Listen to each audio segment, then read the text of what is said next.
So now what we want to do is connect what a definite integral represents. So as long as you have a function that's continuous and positive on an interval, then the definite integral is going to actually represent the area underneath the curve. That's what it means geometrically.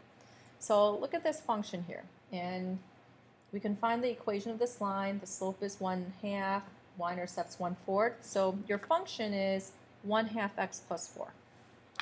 Your bounds are 2 to 5. I want to come up with the definite integral that represents the area of that region that I've got. So it would be from 2 to 5 of 1/2 x plus 4 dx. So this is asking you to find the area of that trapezoid, which I can do geometrically. So this would be 1/2. The height of the trapezoid is 3. Your two bases are 4 plus, it looks like 6. So this would be exactly 25.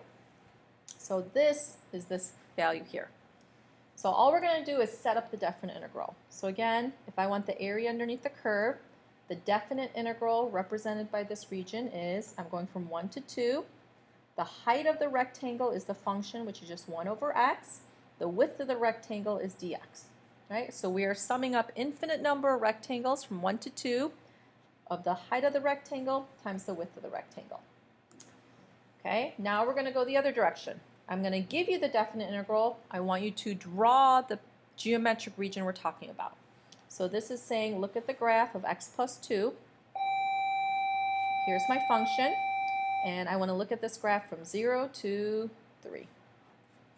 That's the region I want. Okay, I don't want you to evaluate this. Oh, we are going to evaluate this, sorry. You can use the formula for a trapezoid. You should get 21/2. Okay, this one. The function is just 4. Here's y equals 4. I'm looking at this graph from 1 to 3. This is the region, and just I can do this geometrically pretty easily. That region is 8. So this definite integral is 8. Okay, this one. This is a half circle. It's the top of your half circle for going from -2 to 2. So this is what I'm looking at. So pi r squared divided by 2. R happens to be 2 here.